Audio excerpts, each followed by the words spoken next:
You're listening to the Options Insider Radio Network, the home of the Options Podcast. For more quality options programs, visit theoptionsinsider.com or search for Options Insider Radio Network in your podcast provider of choice. Listeners can also access all of our programming through our mobile app available in the iTunes and Google Play stores. Select programs are also available via live stream at mixlr.com/options-insider. That's mixlr.com/options-insider. Don't forget to follow along with your favorite programs and submit your own questions for the hosts at twitter.com/options, stocktwits.com/options, facebook.com/theoptionsinsider, or via questions at theoptionsinsider.com.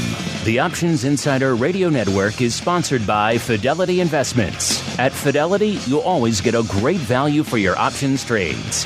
And with powerful investing tools that provide clear next steps, plus independent research and a wide range of investment types, we can help you make better trading decisions. Learn more about options trading with Fidelity at fidelity.com/options. Options trading entails significant risk and is not appropriate for all investors. Certain complex option strategies carry additional risk. Before trading options, contact Fidelity Investments by calling 800-544-5115 to receive a copy of the characteristics and risks of standardized options. Fidelity Brokerage Services, LLC, member NYSE SIPC. And now, it's time for the show that breaks down the options market, from unusual activity alerts to market analysis, strategy overviews, listener questions, and much more. If it involves puts and calls, then our all-star panel will break it down. It's time to hit the option block with your host, Mark Longo from the Options Insider Media Group, and co-hosts Uncle Mike TOSAW from RCM Asset Management, Andrew the Rock Lobster Joe Vanazzi from OptionPit.com, and Mark the Greasy Meatball Sebastian from OptionPit.com. And now, get ready to hit the option block. All right, everybody, that rockin' bit of tunage means it is time to rock out with hopefully your favorite bi-weekly options. If there's another bi-weekly options show that you like better, A, I don't know about it. I don't know if there's another one. And B, we still like you.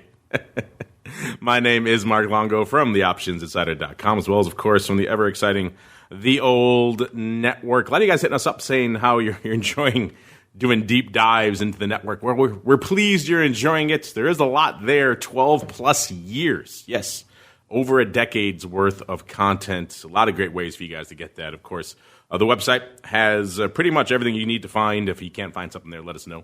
Of course, there's the old app, has everything going back to the dark days as well. Other platforms like your iTunes and Google Podcasts, your mileage is going to kind of vary there depending on their settings and how many episodes they want to show, that sort of thing. So you're probably going to go back only 50 or 100 on some of those. But our shows, we have many shows that go back well beyond that. So that's enough for most shows and most networks.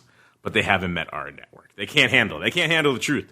You know who can handle the truth today, holding down the Fidelity hot seat? It's the return of the last emperor. It's kind of ironic. You know, he's the last one, yet he keeps popping up again. Mr. Konstantin VRANDOPULO. Kind of hard to be the last emperor, Konstantin, when you keep showing up. Well, that's what I do. I keep coming back. It's a pleasure to be back, guys. It seems like it's been a little while. It seems like maybe a week or a week and a half or so. But I'm definitely back and happy to be here. Plenty to talk about today. There is a lot to talk about today, and also joining us to help us do just that. Well, tell you what. Our other two compadres here running a little bit behind. So let's buy them a little time. Let's roll right on into the trading block. It's time to break down the latest topics, trades, and trends in the world of options. It's time for the trading block. All right, everybody, welcome to the trading block. Uncle Mike and the Meatball will be joining us post-haste once they get themselves situated in their various respective offices. You know what else needs to get situated? It is the market today. It's kind of in another one of those, I don't know, kind of modes, kind of shrugging its shoulder. So, and again, it kind of depends where you live, what you're trading, how your outlook is on the day. S&P, once again, the Goldilocks, my porridge, not too hot, not too cold, just kind of right, I guess, if you like a little bit of downside. S&P off about 0.2% today. Dow up about 0.2%. And the NASDAQ saying, look out below, off about 0.6% or so. All that driven by a lot of different factors, including mixed interest coming out of the world of all things tech. We are, of course, still knee-deep in the earnings front. A lot of good stuff to pop off there. We'll get to some of that in a little bit when we get to earnings, news reports, and all the things that are lighting it up over there at Fidelity. Gold and oil taking a little bit of a lift today, but only slightly up, about a handle in gold and about a third of a point out there in WTI. Still in that mid-50s range. Check out TWIFO if you're interested in crude. We did a deep dive with a crude market maker last week, and it's kind of interesting to see what they're thinking about the skew and how just that skew just does not, they do not want crude to really maintain any upside, and they've said it many times. It's kind of like VIX in a way, where anytime there's any upside, it's just an excuse to dump calls and get rid of stuff, and that seems like what we're seeing in WTI for the near future. No one really betting hard on an aggressive move back to 70 anytime soon. Interesting stuff. But let's kick things off in the hot seat. Let's go back out to Fidelity land. Mr. Last Emperor, sir.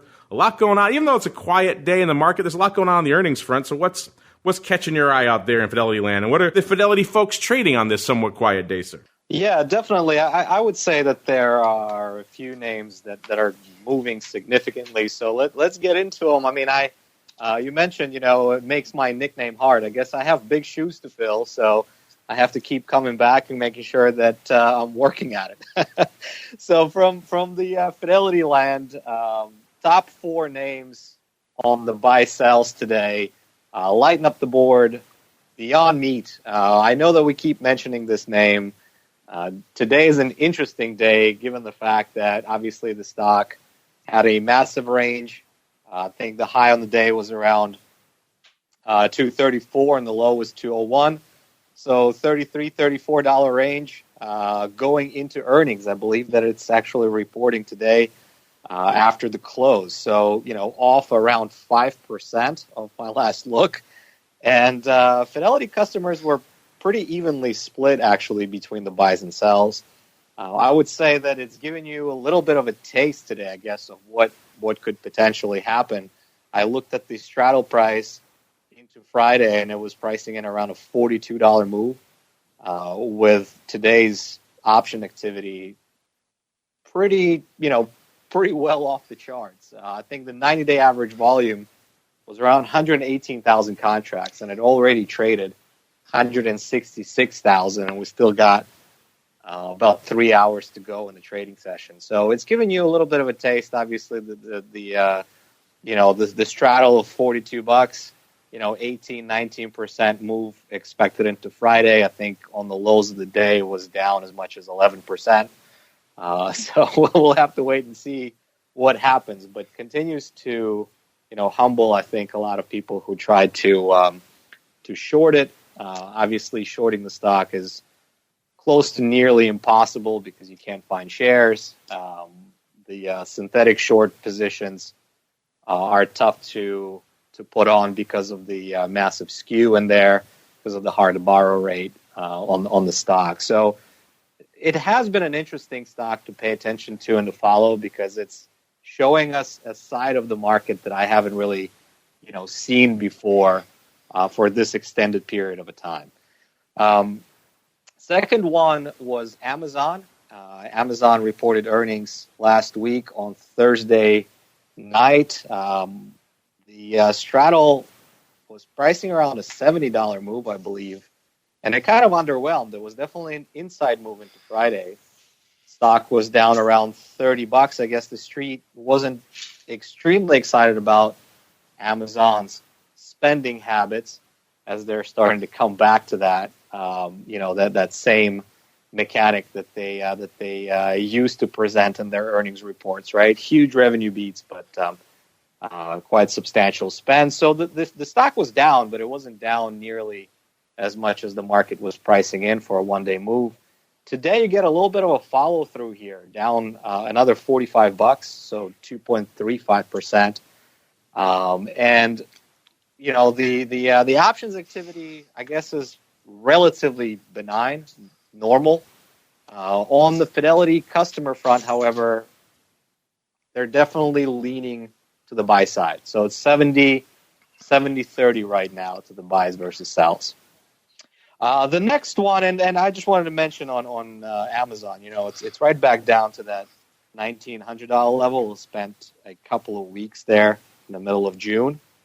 So it will be interesting if it could find any support or any buyers in here. Remember that Amazon, was up tremendously. I think from the lows of mid 1600s all the way up to 2030 or so in a matter of a month. So it's giving some of those gains up for right now. The next one I wanted to mention, and I know everyone is most likely going to be looking at this behemoth reporting earnings, is Apple. Up, bucking the trend today, up a little bit over 1%. I think what I noticed in the news feed there was the fact that it caught an upgrade, or maybe not an upgrade necessarily, a reiterate buy, but an increase in the price target from UBS. And so, back into that 210 range, I find Apple interesting here because just like the rest of the tech sector, it has had a tremendous rally, but it's trading back into the 210, right back to the previous post-earnings high of the 215. And that's where it kind of began its June slide. It went from, 214, 215 all the way down to 170. I find it incredible that companies of this size can move up and down, 25% in a matter of a couple of months. Kind of a crazy roller coaster there for a lot of these big tech names. And obviously, going into the earnings report, it's going to be an interesting one to watch. Will be on my radar. The next one is Roku, and that one I know for a fact I personally mentioned. Roku's down 6.2%. Fidelity customers are leaning to the buy side, though. 66% buys versus 34% sells. I couldn't really find any particular reason, with the exception of the fact that maybe the Barron's article this weekend warning that a lot of the software stocks might be resembling or trading in the bubble. So there are a lot of software names today that are getting hammered. Remember, Roku's up 65% since the last earnings report. I think it reported first week of May. So stock is up 65 for those gains. Still trading relatively close to the all-time high here. Reports on the 7th of August, so next Wednesday. And like I mentioned, Fidelity customers are leaning to the buy side right now, even though it's getting hammered. Probably one of the weaker names, along with some of its peers in the hardware, software, cloud industry today. So that pretty much wraps it up for the top four, guys. I think that we've covered four stocks, and all four have substantial moves. Different market caps, but I guess something for everybody. Something for everybody, indeed. Speaking of everybody, I think we are finally joined by everybody now. Better late than never, as always. Let's go out to the land that changed the universe, not just America, not just Earth, but the universe indeed. Of course, Riverside. I think that's where he is. Let's find out. We are joined by the Greasy Meatball, Mr. Mark Sebastian. Mr. Meatball, how are you, and what is lighting up your tape today, sir? I'm great, and I was going to say I don't remember LaSalle Street being listed on the 10 places that changed America, because I'm at our world headquarters as we speak. Well, if they were listening, it'd be past number one, so it couldn't even be on. Oh yeah, it's exactly. The ultimate place. I mean, they filmed Dark Knight there, for God's sakes. What more do you need? And Transformers. They did and Transformers. So I mean, it doesn't get any better than that. Yeah, it's quite the snoozer, I gotta say, and just the lack. This is the meayest day I've ever seen Now there is some trading, and I'll be happy to talk about those in a bit. There's been some decent VIX trading today, but as a whole, it is a bit of a snoozer. Bit of a snooze fest. Let's see if the same is happening out there in the land of St. Charles, where we are joined appropriately enough by Uncle Mike TOSAW from St. Charles Wealth Management. Uncle Mike, welcome back to the program to you as well. And what is catching your eye in this kind of weird, day in the market? Well, I mean, it's always exciting. I mean, the main thing that's catching my eye is the fact that we have different indexes that are one's up, one's down, kind of a unique thing. I don't see that oftentimes, but I think ultimately this is just going to be a wait-and-see market until we see what the Fed has to say on Wednesday. But until then, I think things are kind of a little bit ho-hum for the time being. We might get a few things from the earnings announcements coming up in the next couple days, but I think ultimately in the macro market, we have a big macro announcement, and that's what we're going to be looking at this stage. But in terms of what's catching my eye, just trying to make sure my paint dries.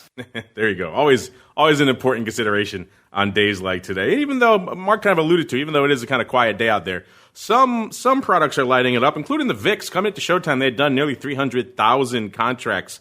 The ADV also ticking up a bit as well, up to about 456. That's up about 30,000 contracts from our last show. If you listen to Vol Views, you kind of know why. There's you call him 50 Cent, call him the whale, maybe a combo of both. There's also a big fly guy trading out there as well. So a bunch of different players seemed to come back en masse last week. Mark, is it that same player or players out there playing today in VIX? What are you seeing out there? I was muted. Sorry. We had, we've seen really the two big trades for the day. Customer bought 45,000 of the 18 calls for 48 cents. And then a customer within a minute bought 60,000 of the SEP 24 calls. Last week we saw all kinds of stuff being bought, almost all upside. We saw the SEP quarters being bought for 45 cents, 125,000 times. The 18 calls bought again. So just lots and lots and lots of cheapy upside paper. And so that's kind of what has been the MO for volatility. Aside from that, there's really not been very much to report on from a trading perspective with really anything going on. We do have some earnings. I mean, you've got Apple moving around some, big downgrade on PayPal, and then Trump saying something negative about Facebook's Libra.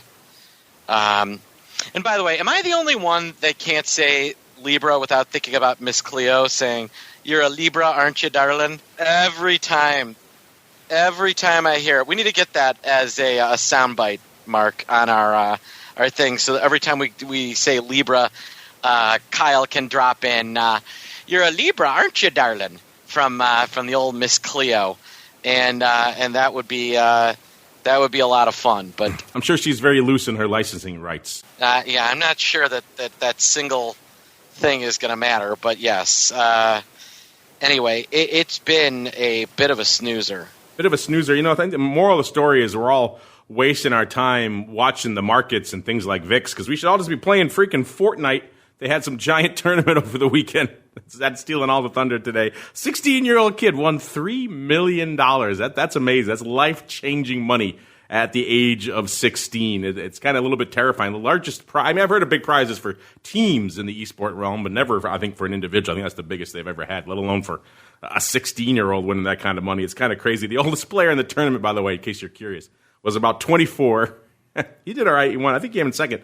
He won $1.8 million. Says great to be representing the old dudes at 24. He's already aged out at 24. And he said he wasn't sure what he was going to do with his money. He said, I might gamble it all the way or invest it. I'm not sure which yet. So, hey, I don't know his name here, but you should call Uncle Mike. Maybe he can help you out with that. So, yes, Fortnite apparently is where all the action is.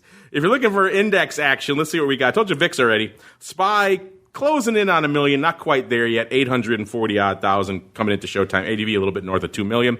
SPX closing in on 500,000 contracts. ADV about 1.2 million. So, pretty normal day out there as well. A little light. Q's about almost 300,000 on the tape. ADV about 560.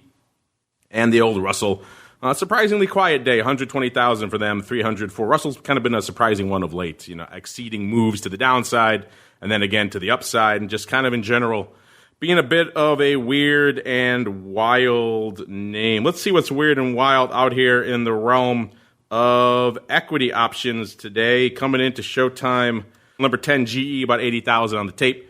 Amazon, number 9, 86,000. Number 8, Micron, 88,000. Again, a light day, listeners. Number 7, good old Netflix, 93,000. Number 6, Bank of America, 95,000 on the tape. Got to break 100,000. Got to go up. Number 5 for Facebook, $1.25 on the tape. Exceeded ever so slightly by Tesla, numero 4 here with 128,000. Number 3, the aforementioned Beyond. You guys can't get enough of Beyond, 135,000 on the tape as of Showtime. Number 2, AMD, yet again, $1.59 on the tape. Number 1 with a bullet, even on a quiet day here today, Apple taking back the top spot with a vengeance, 271,000 contracts on the tape coming into Showtime. Interestingly enough, that's a lot of puts in Apple today. 63% of that paper coming on the put side of the fence. That is the most biased paper in the top 10. Everything else is leaning to the call side. Facebook and Bank of America and Netflix at about 61% to the call side. Apple, the only thing leaning puts pretty heavy, which is kind of interesting. Speaking of interesting, let's see if we can find something interesting for you guys to sink your teeth into with a little bit of the old odd block. It's time to break down the most interesting, unusual, and downright questionable options activity that's been identified by theoptionsinsider.com. It's time for the Odd Block.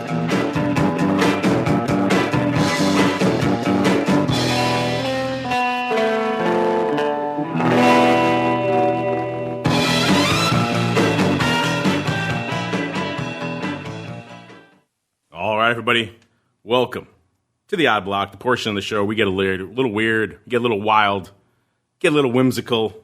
Let's kick things off. This name kind of encompasses at least 2 of the 3. I'll let you pick which 2. It's good old Bud, a.k.a. Anheuser-Busch InBev, coming into Showtime at a lofty triple digits here, 101.5, up about $1 and change, so kind of roaring right through the 100 level very recently here, up about a little over 1%.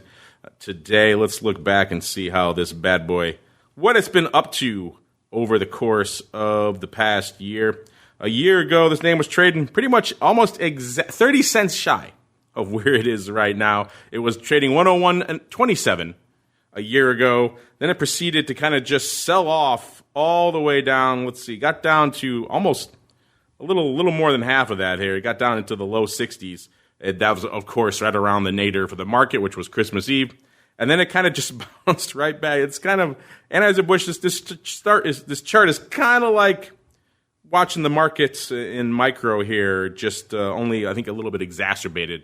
The sell-off was much worse towards the end of the year. The market obviously was doing well until about October when it turned. Anheuser-Busch started turning in July, so a little bit earlier. And then it bounced right back to where it is right now, back up pretty much to almost unched on the year, if not quite exactly unched on the year. So if you were buy and hold for a year in Bud, you kind of, you didn't do anything. But you watched it drift down and then come back up, interestingly enough. Let's see what's on our radar today. Oh, well, interestingly enough, a couple of things. Our Eye of Sauron first spotted a pretty big block. One of the bigger, not the biggest single equity block we have going up to the equity option block, was the Jan 90s going up for $14.35 on the offer. These were fairly tight for in-the-money calls, but again, that's pretty much stock at this point, right? So $14.05 at $14.35 was the market. These went up opening on the Philly for $14.35. Paper lifting that offer 15,000 times. And it's odd, it's size, it's odd. It's obviously pretty aggressively bullish. They want this thing to keep rallying.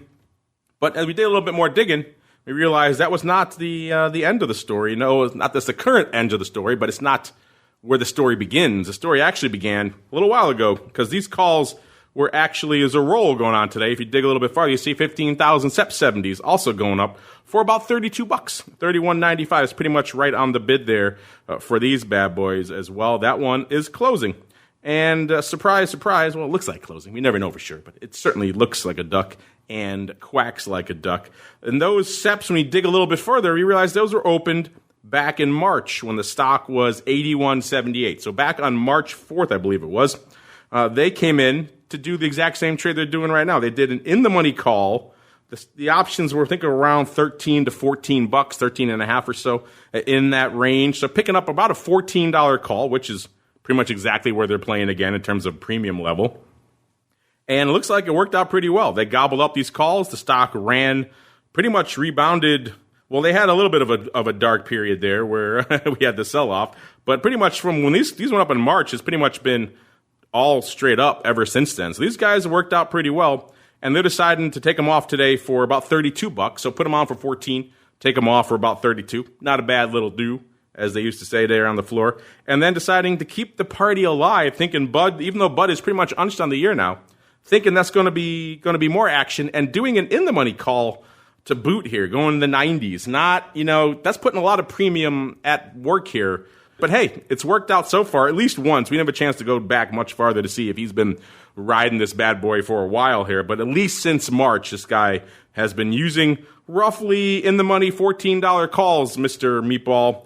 And it's been working out so far, at least once. What do you think about this choice of liking the stock and then going in the little bit of the old stock substitution, and it seems to be working out?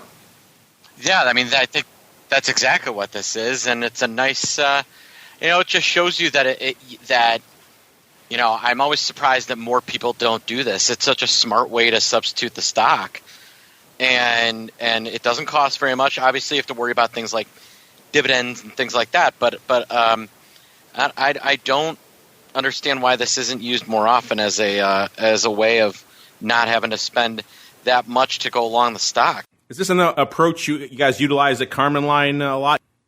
No, but we almost never own stocks. We always recreate the index using options. I guess it would be more of a future swapping in your case, but still the same. Yeah, I mean that's almost exactly always what we're doing. We're swapping out actually owning the index, but with owning in the money calls as a way of recreating the index, and it is significantly cheaper and less margin intensive, and allows us to free up capital so that we can then engage in hedging when we feel like we need it. Don't get hung up on the term stock substitution, listeners. It's pretty much underlying substitution, synthetic underlying, call it what you will. You want to get that exposure. This is one way to do it. Yeah, I would like to see more people doing this, because this kind of belies the old misperception that options are super risky, super risk additive. And indeed, they can be risk mitigating. They could certainly free up a lot more capital for you to do what you want to do anyway, rather than tying up all the money to buy the stock. He's tying up a bit of money. Obviously, he's going in the money, but not as much as he would be 50% to be buying this on margin here. So a lot of advantages to taking this type of approach. Interesting stuff here. Let's move on to another. When you think Bud, next name, of course, you're going to think of is Equitrans Midstream Corp. This is a natural gas transmission company, hence the name Midstream here. Ticker symbol ETRN, ETRN. Let's see, trading today about $17.60, off about a dime. Not really a huge mover today from an underlying perspective, but doing a decent amount. On an otherwise quiet day, it comes up on our radar. This is the name that a year ago was trading 19.5, so about $2 north of where it is right now. And then it kind of gapped up to, had a decent run there up to right around early December, got up to about 23 and change. That was pretty much the high of the year. Then we all know what happened later in December. It sold off to not quite the low of the year, but pretty close, down about 18.5 again. And then it kind of bounced up to about 21 again. Then it sold off to the low of the year back in February, actually. Late February, about 17.32. That's when it hit its lows. And then it kind of has rebounded since then, back up to 22 again. A lot of peaks and valleys in this chart over the better part of the last year. We're in a valley right now, down very close to that 52-week low of 17.32. We're at about 17.58 right now. So an interesting time at the bottom of the 52-week range. Let's see what we had up here. Oh, it looks like some call love. The old school call love that was the SEP 20s for a quarter. These were a dime bid at 30 cents. They went up 7,485 times for a quarter. So right off the offer there, opening over there on ARCA on NYSE. Also worth noting that there are earnings, and the earnings are tomorrow. So this is a fairly in-your-face earnings play with a little bit of longer time horizon here as well, going up for a quarter. So interesting, Mr. Rock Lobster, kind of Rock Lobster, I apologize, Mr. Meatball. A little bit of a different approach to what we were just talking about. That was kind of a more, methodology, easy for me to say, systematic approach to using in-the-money calls to kind of replicate stock, and it's worked out pretty well on the long upswing. This is more of kind of our old school swinging at the fences here around earnings. What's your take on this one, sir? Yeah, I mean, this is a significant bet on maybe some strong levels of natural gas and some strong earnings because, this isn't the most – I mean, this is a stock that'll move, actually. It's been as high as 22 and as low as kind of where it is. So they're making a bet on a recovery here and some sort of ability for the company to turn itself back around.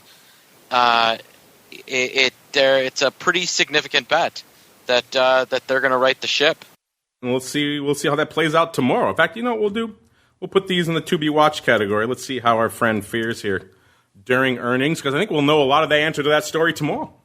In which case, the way out to September may be moot at that point if we see it go back down. Well, it's pretty at the lows. If it goes below these lows, and those 20s probably aren't coming into play anytime soon. If we see a little bit of a run, those 20s may have a little bit of life to them. We shall see. And let's wrap it up here. You think BUD, then you go to ETRN. You got to wrap it up, of course, with ZGNX, right? That's that trifecta of names. That's the other one everyone puts in that category. ZGNX, of course, I don't need to tell you. Ticker symbol ZGNX. In case you're wondering, it's a pharma company. Go figure, the name like that. I love these descriptions. That's pretty much all it says. Pharmaceutical company. So there you go. I'll leave it up to your imagination what types of products they actually make, what pills and whatnot they actually do over there. Let's see. Trading today, ZGNX is a ticker, 48.5 even, up 4 cents. So not a huge underlying day out here either. Listed the name a year ago, was trading about 56.5. So a wee bit north, about $8 north of where it is right now. And then kind of proceeded to sell off down to about 43. And then in Christmas Eve, hit 34 and change, which is very close to its 52-week low of about 33.5. And then it pretty much turned right around again with the market. And within a few weeks, it was trading about 46, and then it got up again by the end of March to 55 again. So it got back up there again.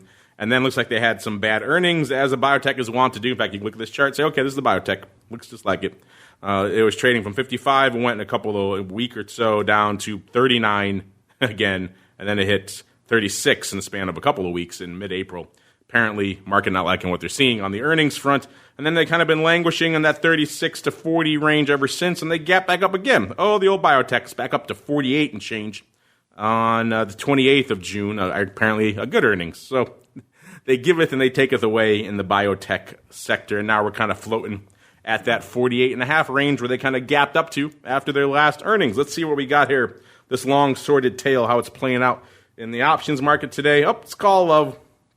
SEP. Actually, I take that back. Call activity, but maybe not call love.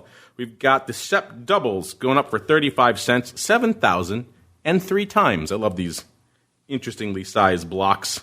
Maybe they had someone sitting in the book they had to take out. Either way, the market was 25 cents at 70 when this trade went up, which is probably what you'd expect for some out-of-the-money calls in a little biotech that never really trades.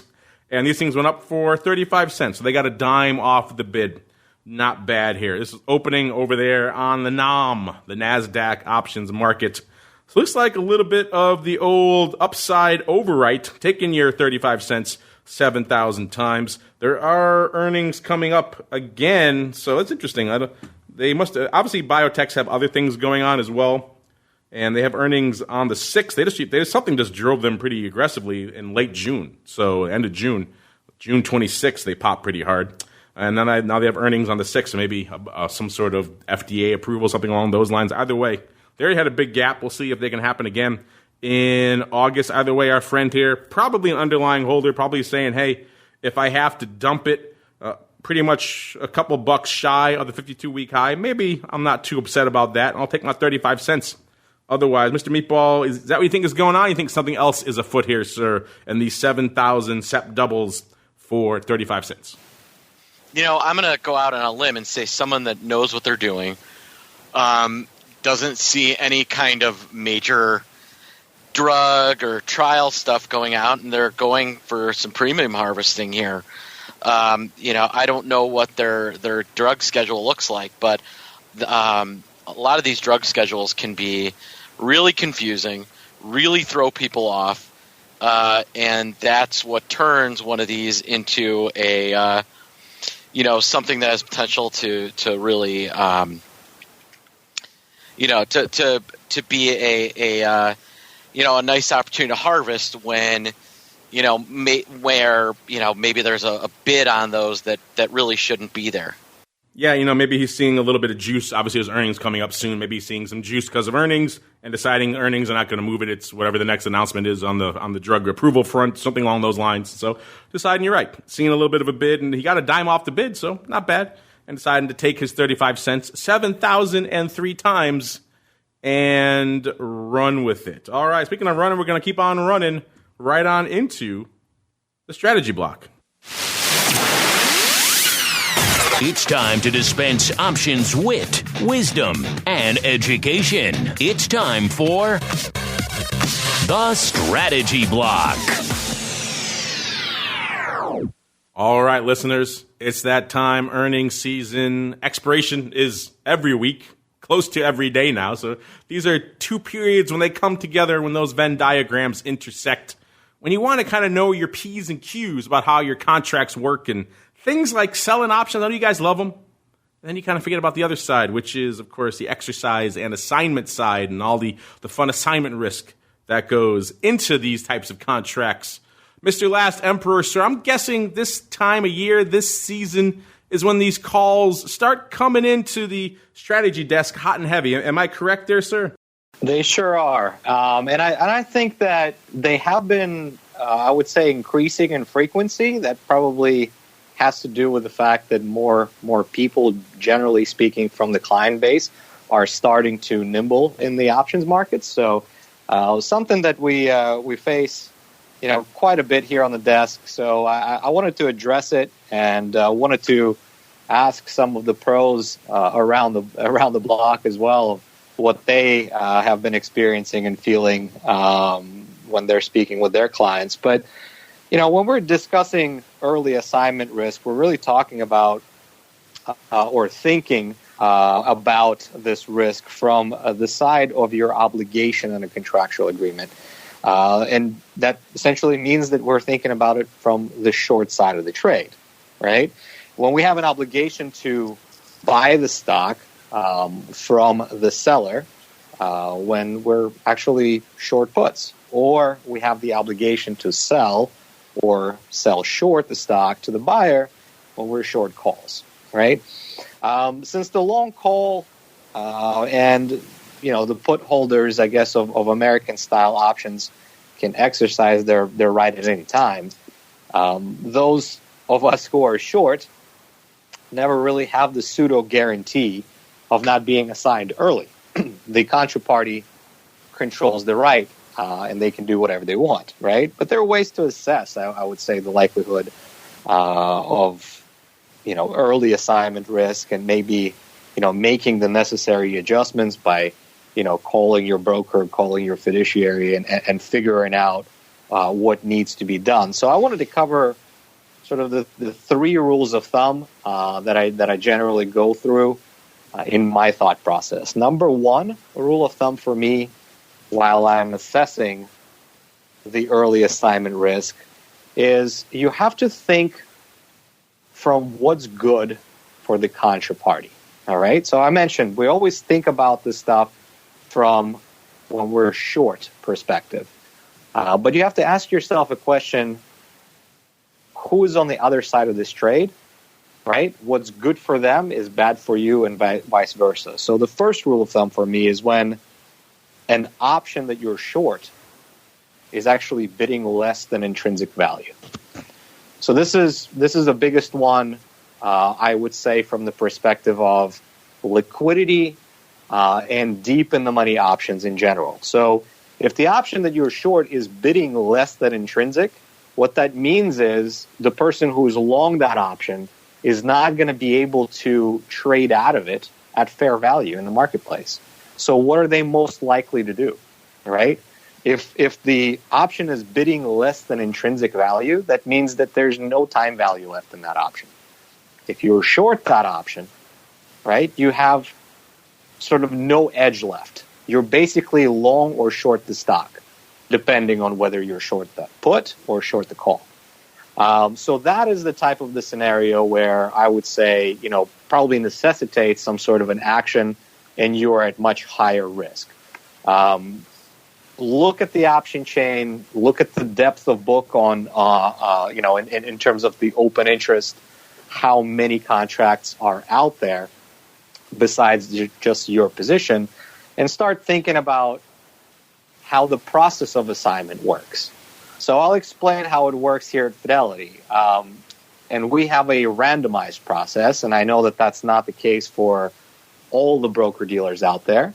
But for us, essentially the long call or put holder calls up their broker, exercise their right to buy or sell the stock. That broker contacts the Options Clearing Corporation. The Options Clearing Corporation then assigns a random broker who has a client with short contracts. And then that random broker goes through their own sort of tree process, right, of how are they picking the client who is actually going to be assigned. The idea there is that the larger the open interest, right, the lower the likelihood of you potentially being assigned early. So you kind of, you can't necessarily pinpoint the exact probability, but, the more open interest out there, the lower the likelihood. But nevertheless, this rule of thumb stands. If the bid is below intrinsic value, you're pretty much on the hook. And at that point, you have to really ask yourself, what is the strategy, right? What's your position looking like, because you are essentially short or long stock. Rule number 2, and this kind of goes to the eye of the Sauron point, right? Beware of the ex-dividend dates. So the ex-dividend date is the day when, you need to be aware, especially if you are short call options. The reason why is because a long call holder, by being long a call, does not benefit from the dividend payment on the payment date.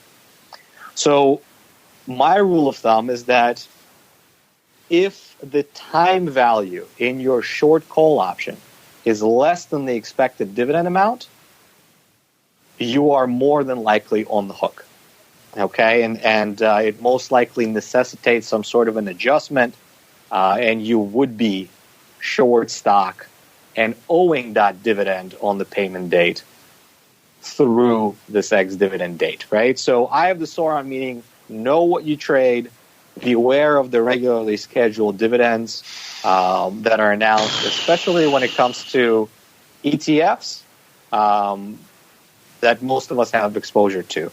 Call your broker, your fiduciary. If we're thinking about some of the resources that are available out there, we can quickly look at the Bloomberg terminal, and Bloomberg does a good job of estimating the dividend amount for different types of ETFs. Examples are, your spiders or SPY or any of the spider family, your sector ETFs. Your IWMs, your QQQs, right? The most generally traded ETFs, you need to be aware where their ex-dividends are. And the companies are actually pretty tricky about not announcing the date in advance. So Bloomberg Terminal is a great place to go for an estimation as well as for the expected ex-dividend date. You need to be aware of that time frame. So again, short call options with time value that that is less than the expected dividend amount, right? Because the long call holder is most likely going to exercise in order to take advantage of that dividend payment at expiration. If they don't, the option value, just like the value of the stock, is going to be knocked down by the dividend amount the following day. And the third, I would say, be aware of the natural reaction of drying up options liquidity in adjusted option contracts. And that doesn't happen as often, I would say. So this is something, if it happens to you, you're definitely going to know that your contracts are adjusted and they start looking a little bit wonky. Remember that there's obviously no free lunch and on Wall Street, and the more complicated it becomes for long or short holder to figure out, how much time premium do I have left? How much time value is left? How much do I stand to make? Is it in the money? Is it out of the money? The more difficult it becomes to figure out of where you stand, the less liquid those underlyings are going to be, or I shouldn't say underlyings, but the options on those underlyings. So anytime an option or an underlying goes through an adjustment, you definitely need to kind of step aside and think, if I do still want to maintain the position, should I make an adjustment into the sort of the unadjusted side of the contracts, get out of the ones that you have. The longer you wait, and especially the deeper in the money they go, everything just gets exacerbated, right? Everything that I've spoken about in rule number 1 and rule number 2 just gets worse with rule number 3. So that's something to be aware of. Market makers are aware of that. They don't want to engage necessarily in adjusted option contracts. They widen out the spreads, so it just becomes tougher. Be aware that the contraparty is going to be in a similar situation. They can't get out of the option without a whole lot of slippage because of wide spreads, and they're most likely going to exercise early before they expire. That pretty much sums it up for me. I did want to mention, when you talked about the $3 million winning, kind of made me think about, I aspired to some of the world tennis greats when I was growing up, and I know that Wimbledon just finished up. I probably watched one of the best finals that I've ever seen, Djokovic against Federer, and I think that the winner was £2.35 million, which it is a little bit shy of $3 million. See, why should you train tennis all your life when you could get those twitch reflexes up? See, you focused in the wrong area, sir. Clearly, exactly. You're winning the oldest and the most prestigious tennis tournament in the world, and you get paid less than winning the Fortnite one. So exactly, 16-year-old kid winning. Priorities change. Winning more than that. But well done, sir, for holding down the court and all the fun nuances therein around exercise and assignment. By the way, I'm not sure you know this, Konstantin, but when you sell premium, there's no other nuances to it. It's just free money. Isn't that what you guys tell them when they call up the strategy desk and ask questions? It's just free money in your account all day long. Let it rain. Is that what you tell them to do? Let it rain? Let it rain. No, we definitely always are on the side of caution. We always try to point out to people that someone is always taking the other side of your trade.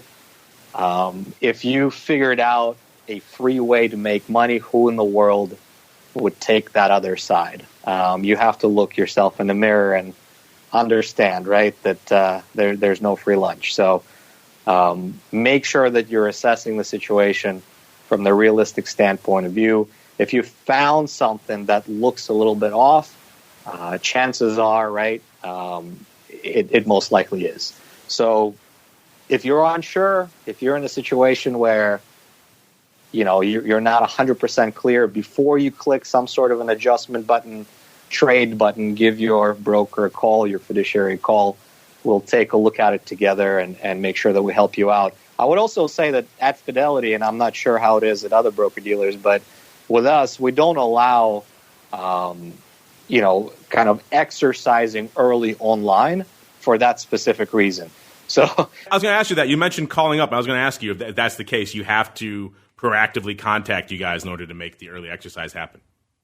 Absolutely. So obviously, at expiration, into expiration, it's 1 penny or more in the money on the long side automatically takes place. But if you want to exercise early, you do have to give Fidelity a call, and obviously a licensed broker would take a look at the situation with a kind of sober view and figure out if it makes more sense to sell the option in the open market at the time. So That's one caveat here. I like that. Make them talk him off the ledge a little bit when they call the strategy desk. Speaking of talking off the ledge, that's kind of what Uncle Mike does on a daily basis when he's not sitting here talking to us. He's talking to his clients. He's saying, calm down, relax, let's roll some puts. Uncle Mike, this time of year, this time of season, things are hot and heavy from an expiration, from an assignment perspective.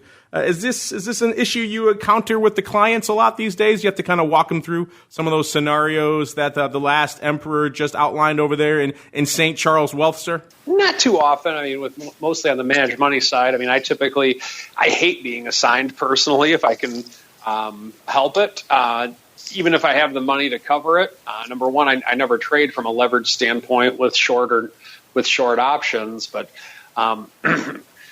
sometimes when you get assigned, you really need to have the mentality, or I do, of after having almost 20 years of doing this, is that it's not a bad thing. It's just sometimes it can be a little bit. It's a minor hassle.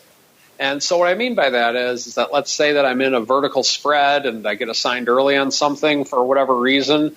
You just got to close it out and just redo it a lot of times. And most of the time I'll be honest with you, I can't even remember the last time I was assigned on anything, but with the exception of selling a put to get into a stock. I mean, I'm not talking about that, of course, but most of the time with assignments, you just need to deal with it. And so with the advent of same-day substitution, meaning that let's say you get assigned on something, but you still have the long option to cover it in case it were to go down, and brokers often will allow you to just close the position out the same day, no harm, no foul from the standpoint of margin. So I think just having a good awareness, the last emperor really described it very well. I don't have too much to add to it, but just have the understanding that it's a minor hassle. It's not something that is to be very alarmed about. I'll never forget one of the first time I ever got assigned many years ago. I woke up in the morning and I saw $50,000 in my account in parentheses, and I was very scared. This was my personal account, and I'm like, what on earth is going on here? But once I calmed down and got over the shock of seeing that, it really wasn't that big a deal, and everything was all cleared up by 9 o'clock Chicago time. So call up whoever you have to call up with your Fidelity broker and or whoever you're working with, and make sure that we have an understanding of it. But once you have an understanding of it, it's a minor inconvenience. It's not a major problem. And time for us to have an understanding of what's coming up. It's time to go around the block. It's time to tell you what we'll be watching on our trading screens until the next episode. It's time for Around the Block. All right, everybody, welcome to Around the Block. This is indeed the portion of the program where we do that. We go around the block to tell you what we're watching for the rest of this week. A lot of earnings. Of course, we have the Fed on the docket this week, but a lot of earnings on the micro front as well. We kind of touched on a few of them earlier in the show. Beyond Meat, the big one, coming up after the bell today. Right now, the stock 220.5, roughly off 14.5 or 6.25%. This name is it's just it's the new Tesla. It's up and down, just multiple percents every given day. It's amazing out there. Tomorrow, a name that's a little more staid by comparison, at least. The former Uncle Mike big holding of Apple popping off after the bell, as well as EA and Sony. By the way, let's check in on the earnings move reports here. You can find the Beyond one. I don't have it in front of me. It should be on the website here, but I do have Apple here in front of me. And when I pull that up, there it is. Then you could see that coming into the time of this report, the stock was at about 207. Let's see where they are right now. Apple right now coming at the end of the show at 210.25, up 2.5. So a little bit higher than where this report was pricing in. And they were pricing in about 5%, 4.9%. They kind of changed their move reports a little bit. They kind of just quote them now in terms of the percent earned move priced in, so the percent of vol there, whereas before it was just kind of the raw straddle numbers. Now it's just kind of vol percentages, maybe a little bit more intuitive for you guys. And that's pretty much in line with what Apple has been pricing in the past. They've moved about 4.6%, and now they're pricing in about 4.9%. So not a huge premium out there. We shall see how Apple fares tomorrow. Actually, we got GE and CME on Wednesday, GM and Pinterest on Thursday. Friday, we got Exxon and Chevron. Other names, Qualcomm on Wednesdays. A lot of names popping off. Etsy after the bell, and Square on Thursday. A lot of big names popping off here. Pfizer before the open on Tuesday. So kind of pick Grubhub before the bell. Kind of pick your poison. Whatever sector of the market you're interested in, there's something popping off out there for you. And let's go back around the horn. Since we're kind of coming up against it, we're going to do a combo around the block. And what the heck do you have going on here segment as well? Let's start off. Let's see. All right, there's the music. That makes it appropriate now. Let's start off in the land of the meatball. Mr. Meatball, sir, first off, what are you watching for the rest of this week? And then secondly, what is going on in the land of the pit? If folks are intrigued, they want to maybe learn more, they want to reach out to you, where should they go? What should they do? What can they find there? Well, we've got the Federal Reserve coming up. We have Apple has earnings this week, which I think will be interesting. And, I think those are the two big things. Less rest of earnings. And, I've been doing my morning thought of the day on YouTube Live. So if you're not following at Option Pit on YouTube Live, you're missing out on something. Uh-oh. Those are kind of like the Jack Handy deep thoughts? Is that where we're getting there? Even better. Even better. And you're kind of breaking up a little bit, so I will save you the last part. Head on over to optionpit.com, of course, is the place to go to get all those good nuggets and the webinars. And give a follow on the old YouTubes, Option Pit Live. Sounds fascinating, maybe a little bit disturbing. Maybe not for the kids, not clean. You never know. Head on over. Find out for yourself. Option Pit on the old YouTubes. And you, too, can see what Mark's deep thoughts are on a daily basis. A little scary, but hey, that's what you're asking for when you're heading over there. Uncle Mike, sir, are you doing any deep thoughts on YouTube? And what are you watching for the rest of this week, sir? Well, I think the main thing we're watching is earnings, of course. And the other thing to keep in mind, as well as the Fed, but the other thing to just keep an eye on is the S&P at 3,000. When we were at 2,000, we stayed there for a while, folks, and we've been at 3,000 and haven't really had a lot of movement one way or another. So waiting to see if we can get a distinct move to the upside or the downside. But these earnings and this Fed and this trade war and this Twitter account definitely could be the movers. Yeah, tweeting some interesting stuff today. So all sorts of things afoot over there on Twitter. I have to learn to kind of keep that tab away from me during the showtime because it is too distracting as the show is going on. What's trending now? What's going on? What's happening? What crazy thing is going on? It's terrifying sometimes, listeners. Instead of being terrified, you should go learn. Maybe trade a little bit.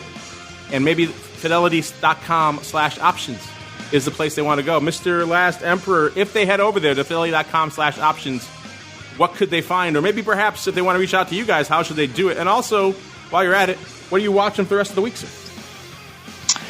Yeah, fidelity.com/options, fidelity.com/coaching. If you are already a Fidelity customer, of course, don't hesitate. Give your regular service client line a call and request an appointment with us. You can ask us for us by name. We'll gladly reach out. It'll be a pleasure to chat with you. And, of course, you're always welcome to our daily coaching sessions that we do here as well. What we're watching, of course, guys mentioned it already. I think Apple being the heavy hitter is going next. That's going to be on deck. And what I'm actually looking at is a little bit of a divergence in different indices. Wanted to see if that continues into the end of the week post-Fed, that being NASDAQ, S&P, and the Russell 2000. That fidelity.com/coaching. We always talk fidelity.com/options. That's a place everybody likes to go. But is that I never heard that one before. Have you guys been on the show all this time? Is that a new URL or is that one I just never heard before somehow? Heard about it. It's definitely been up. That's primarily where we put on the daily kind of screen share video classes, talk about a variety of topics on a daily basis. So it's definitely been around for a bit. That's where we spend a decent amount of our day.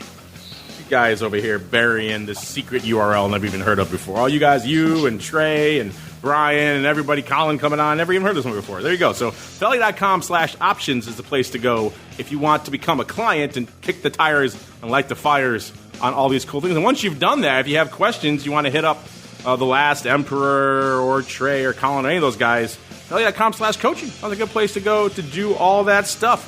And on behalf of the Last Emperor and Uncle Mike and the Meatball and myself, I thank all of you out there for downloading, streaming, subscribing, for listening live. If you are listening live, take a break, relax. We'll be back in about 55 minutes with a little bit of the old crypto rundown. A lot of fun stuff happening out there. Got a great guest to help me go through all that, so stay tuned for that in a little bit.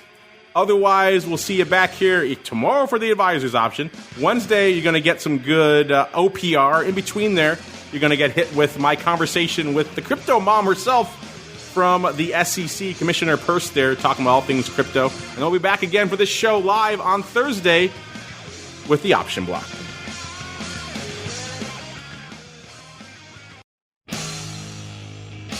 The Option Block is brought to you by Fidelity Investments. Fidelity's Option Trade Builder tool can help you confidently build an options trade in 3 simple steps. Just choose a strategy, select a contract, and then review the benefits and risks of the trade. Learn more about Option Trade Builder at fidelity.com/options. Options trading entails significant risk and is not appropriate for all investors. Certain complex option strategies carry additional risk. Before trading options, contact Fidelity Investments by calling 800-544-5115 to receive a copy of the characteristics and risks of standardized options. Fidelity Brokerage Services, LLC, member NYSE SIPC.